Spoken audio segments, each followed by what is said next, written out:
Bonjour et bienvenue dans Génération Parents, la série de l'été Questions de parents. Je suis Solane Boquillon-Le Goisiou, la fondatrice de SoftKids, l'autrice de Préparer aujourd'hui vos enfants au monde de demain et créatrice de la formation Être parent au XXIe siècle. Chaque jour en août, je vous propose une réponse claire et bienveillante à une vraie question posée par un parent. C'est parti pour l'épisode du jour. Alors, une question d'un parent. En tant que parent, et ça va revenir un peu à nos discussions du début, on a parfois l'impression que l'école et la maison fonctionnent comme deux mondes séparés. Comment peut-on mieux collaborer avec les enseignants pour que nos rôles se complètent vraiment dans l'éducation de nos enfants, sans empiéter les uns sur les autres? Waouh, très grosse question aussi. C'est très général, hein, peut-être ce que je vais dire, mais c'est qu'il ne faut pas hésiter à aller au-devant.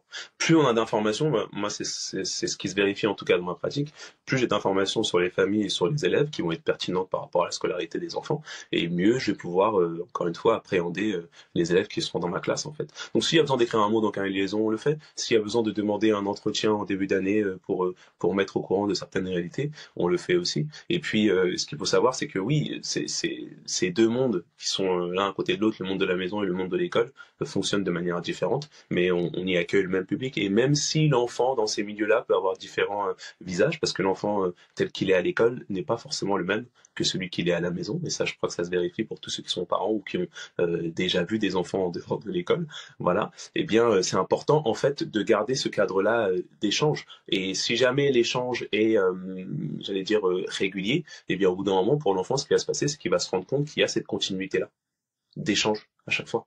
Et pour nous, je crois que ça se vérifie aussi lorsqu'on sait que les personnes autour de nous sont à peu près au courant des mêmes choses, qu'elles ont les mêmes informations nous concernant, eh bien on est peut-être moins tenté de jouer avec les différents masques qu'on a au jour le jour dans nos interactions. Donc voilà, mettre de la cohérence dans nos identités et dans nos échanges, c'est permettre à l'enfant de vivre, je crois, une scolarité plus apaisée en fait. Parce qu'encore une fois, les informations vont d'un monde à l'autre. Alors c'est pas les mêmes informations, mais elles sont assez régulières, assez fournies, pour que finalement une certaine cohérence globale, je crois. Ouais, je voulais rebondir parce que, à mon avis, et un outil complémentaire, mais qui fait complètement écho à ce que tu viens de dire, hein, c'est de recréer une relation de confiance entre les familles, enfin les parents et les profs, les instits. Moi, il y a des fois, j'ai eu des échanges avec les instits de mes enfants. Moi, ils ont 8 ans à Mohamedou, donc voilà, maternelle et primaire maintenant, et où je sentais presque des fois les instits presque gênés de me faire un retour, de faire ou de m'interroger. Et moi, ma réponse à chaque fois, c'était de dire c'est pas mon job, c'est le vôtre. Moi, vous voyez mes enfants dans un autre cadre qui est pas le mien, et surtout, vous avez une expertise qui est pas la mienne. Voilà. Donc moi, si vous me faites cette préconisation, je dis pas que je la prends pleinement. Il y a des fois, on l'interroge, on la questionne, on la réajuste parce qu'effectivement, je pense que le prof, il a pas non plus tous les éléments de contexte, et c'est bien normal. Mais j'adore l'idée que vous avez développée tous les deux tout à l'heure, la notion de coéducation. Mais pour qu'il y ait coéducation, il doit y avoir de la confiance et de la confiance réciproque. Et cette confiance, elle se crée aussi, à mon sens, par beaucoup plus de valorisation du corps professoral. Et malheureusement, je trouve qu'en France, aujourd'hui, il n'y a pas suffisamment de valorisation du corps professoral alors qu'ils sont essentiels. Et voilà, recréer cette relation de confiance. Voilà, c'est ensemble. Mais tellement. Mais je suis intervenue dans un des groupes WhatsApp là des parents cette semaine sur ce sujet. Parce que je disais, enfin moi, un des trucs qui m'atterre le plus, c'est qu'il y a que 4% des enseignants français qui déclarent se sentir valorisés dans leur travail. Pour moi, c'est dingue, et je pense que les parents sont responsables et que il faut à fond soutenir les enseignants, quoi. C'est pas possible. Enfin moi, quand il y a des parents qui débarquent sur les groupes WhatsApp en mode et vous avez vu comment ils apprennent les divisions, mais c'est pas comme ça qu'il faut faire. Ouais. Mais enfin, j'ai envie, à chaque fois, j'interviens et je dis mais attendez là, en fait, t'as appris à faire des divisions il y a 30 ans. Heureusement que les pratiques pédagogiques elles évoluent, quoi. Et c'est absolument dingue à quel point en fait, l'humain veut se rattacher à ce qu'il connaît et ne veut pas voir que depuis qu'il a été à l'école, ça a évolué. Et les pratiques éducatives et nos enfants, nous on n'est pas les mêmes enfants que nos enfants, et on n'était pas les mêmes enfants que nos enfants, et donc il y a quand même un énorme enjeu Alors c'était Blanquer qui avait fait l'école de la confiance. Bon, je sais pas si ça a très bien fonctionné, mais c'est clair qu'il y a un énorme enjeu. Et moi, je dis aux parents, mais détendez-vous, quoi. Détendez-vous un petit peu là et faites confiance. Non, mais c'est aussi une histoire d'ingérence. C'est encore une fois, c'est aussi chacun se doit de rester aussi à sa propre place. Moi, je vous rappelle, je vais le faire bref, mais la petite anecdote.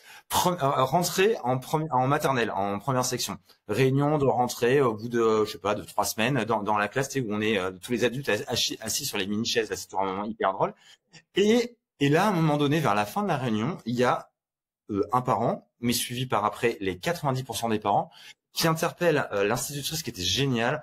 Première année maternelle, c'est des piliers, c'est eux qui lancent la dynamique envers l'école. Tu vois, moi c'est respect éternel pour les instituts de la première année de maternelle. Et là, il y a tout un groupe de parents qui lancent un gros sujet sur le fait de déplacer la porte d'entrée parce que donc de réaménager, mais vraiment hein, l'espace de la classe parce que ils estimaient que les enfants devaient trop marcher entre la porte d'entrée et leur manteau et que du coup c'était trop compliqué pour eux. Et tiens, moi, genre, on se liquifie, on voit un style qui nous regarde, qui cherche du secours, et donc on lui fait comprendre que, mais non, nous on n'est pas de cette team-là, et du coup on intervient en disant, bah non, mais tout va bien en fait, je pense qu'ils vont y arriver, et puis ça fait partie de l'apprentissage, et puis si c'est comme ça, c'est que ça fonctionne, et c'est ok quoi. Mais cette ingérence, je trouve, moi ça m'a vraiment, ça a été une claque à ce moment-là de dire, waouh, l'ingérence des parents sur un milieu qui n'est pas le leur. Alors ça, on comprend, c'est la volonté de protéger, c'est la volonté, voilà, il y a plein de mécanismes, c'est aussi de la peur, c'est aussi plein de choses. Mais non, mais juste à un moment donné, chacun son job et voilà. C'est vrai, c'est vrai. Et il y a aussi le fait de, mais pour toutes les grandes questions sociétales, j'ai envie de dire, il y a toujours, c'est un triangle en fait. Il y a les acteurs principaux qui parfois sont dans des situations assez stéréotypées, j'ai envie de dire, et il y a tous ceux qui sont témoins et qui parfois peuvent apporter un petit rôle d'allié. Nous, dans notre cas, en tant que fonctionnaire, faut pas oublier qu'en fait, on est des outils de l'État quelque part. On œuvre pour le bien de l'État. Et lorsque des personnes du corps politique vont avoir tribune pour pouvoir s'exprimer sur nos conditions et vont nous mettre un peu la tête sous l'eau, ça va pas nous aider sur le terrain en fait. Ben non. Voilà. Il y a aussi ça, il y a tout ce volet-là de personnes qui sont concernées de près ou de loin, et là je parle de nos supérieurs hiérarchiques ou des personnalités politiques de manière générale, parce que là il y a pas très longtemps, Monsieur Sarkozy a fait une allocution dans laquelle, pour le coup, il sait très bien de quoi il parle parce que il était chef du gouvernement, président de la République, lorsqu'il a décidé de faire certaines coupes chez les fonctionnaires. Donc, et pourtant, malgré ça, il a défendu une vision, en tout cas du corps des professeurs des écoles, qui est absolument fausse, erronée. Voilà. Et on se demande si quelque part il l'a pas fait exprès. Quoi qu'il en soit, le fait qu'une personnalité politique forte comme lui, qui a été à la tête du gouvernement, parfois professe de fausses vérités, ça n'aide absolument pas les enseignants qui sont sur le terrain et qui ensuite doivent se débattre pour rétablir une espèce de vérité qu'on n'est pas censé rétablir en réalité, puisque les parents nous voient, j'imagine, en tout cas travailler au jour le jour avec leurs enfants et essayer d'en prendre soin. Alors, je parle de généralité parce qu'à la marge, évidemment, tout n'est pas aussi limpide. On sait que peu importe le corps de métier, en réalité, il y a du bien et du mauvais.